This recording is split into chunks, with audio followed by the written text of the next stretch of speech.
പറഞ്ഞ കുറച്ച് പറഞ്ഞല്ലോ ഈ പറഞ്ഞത് ഇങ്ങനെ ഒരു ക്യാരക്ടർ കിട്ടുക എന്ന് പറഞ്ഞൊരു വല്ലാത്ത ഒരു തുടക്കക്കാരനുള്ളതൊക്കെ കിട്ടുക എന്ന് പറഞ്ഞാൽ ഭയങ്കര സ്വപ്ന തുല്യമായിട്ടുള്ളൊരു കാര്യമാണ്. അത് സംഭവിച്ചു നന്നായി ചെയ്യാൻ പറ്റിയെന്ന് വിശ്വസിക്കുന്നു. എല്ലാവരും അവരുടെ ക്യാരക്ടേഴ്സ് ഇതിൻ്റെ പക്കാ കാസ്റ്റിംഗ് ആയിരുന്നു എന്നാണ് എനിക്ക് തോന്നുന്നത്. എല്ലാവരും എല്ലാ ക്യാരക്ടേഴ്സും അതിൻ്റെ ഒരു സന്തോഷമാണ്. പടവും എല്ലാവർക്കും ഇഷ്ടപ്പെട്ടെന്ന് വിശ്വസിക്കുന്നു. ഏതായത് ബേസിൻ്റെ കൂടെയുള്ള ഒരു എക്സ്പീരിയൻസ് പണ്ട് തൊട്ടേ നമുക്കറിയാം. നമുക്ക് ഈ പടത്തിൽ ഒരാളാണല്ലോ. അപ്പോൾ പുള്ളി ഭയങ്കര കംഫർട്ടബിളാണ്. എന്നെ സജസ്റ്റ് ചെയ്തതും പുള്ളിയാണ് ഈ സിനിമയിലോട്ട്. അതിനൊരു സന്തോഷമുണ്ട്.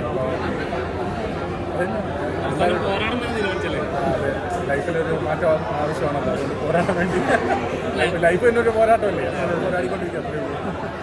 ഇതിലും ബേസിൽ നമ്മൾ കഥാപാത്രങ്ങൾ കണ്ടിട്ടുണ്ട്. അതിനൊക്കെ വെല്ലുന്ന പെർഫോമൻസ് ഓരോ സിനിമ കയ്യടി വീഴുമ്പോൾ അത് കാണുന്നുണ്ടായിരുന്നു. അങ്ങനെ തന്നെ പറയാൻ പറ്റുമോ?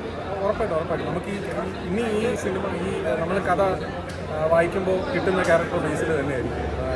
ഇനി ആരെങ്കിലും ഈ പറയും പോലെ 4 ചെറുപ്പക്കാരെന്നുള്ള ബുക്ക് വായിക്കുകയാണെങ്കിൽ അത് ബേസിൽ തന്നെ നമുക്ക് ഫോക്കസ് ചെയ്യാൻ പറ്റും. അപ്പോൾ അങ്ങനത്തെ രീതിയിൽ ബേസിൽ അത് ചെയ്തു വെച്ചിട്ടുണ്ടെന്നാണ് എൻ്റെ അഭിപ്രായം.